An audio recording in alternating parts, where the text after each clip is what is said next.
Sanibonani. Ngiye ngizwe kuthiwa the truth shall set you free. Lalela mntomnyama. Amabhunu nabelungu had a problem, and South African Reserve Bank la gaywa khona imali yase South Africa was the solution. South African Reserve Bank yavulwa ngo-1921, ivulwa abelungu base-England. By the time kushaya u-1980, South African Reserve Bank yayisibuyile back to ama-South Africans, kodwa-ke yayicontrolwa abelungu namabhunu, hayi mntomnyama. And by the time thina sifika to i-independence yethu, by the time kuphele apartheid ngo-1994 sesithola inkululeko, kwenziwa i-deal ukuthi sinika konke kodwa sizoqhubeka sicontrole imali.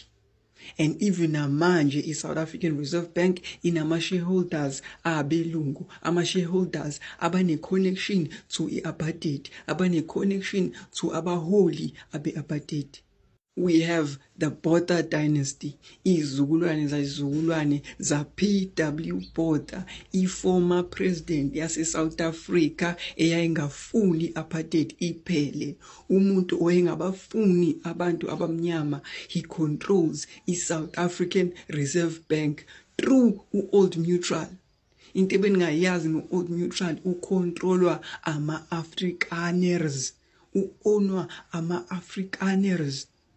We have i-Ruford family with umholi wabo uJohannes Ruford ba-owner 10,000 shares through i-company yabo i-Remgro Financial. URuford not only owns ukudla okugaywa ku-trade nabantu baphesheya, ukudla kwala eSouth Africa, he also owns a stake kwi-South African Reserve Bank. He also owns imali yakho. We have ama-Oppenheimer, of course abasali abaphathi be-South Africa. Ama-Oppenheimer owner 20,000 shares through i-company yabo, the Oppenheimer Investment Group.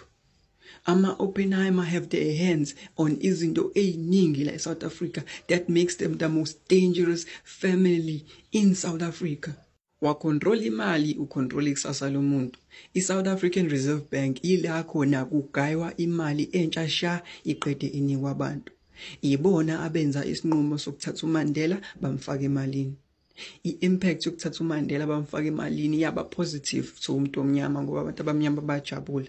Not realizing ukuthi labantu aba-behind the scenes ba-controla everything. I-South African Reserve Bank idayisa ama-shares abo at u-10 cent per share. So now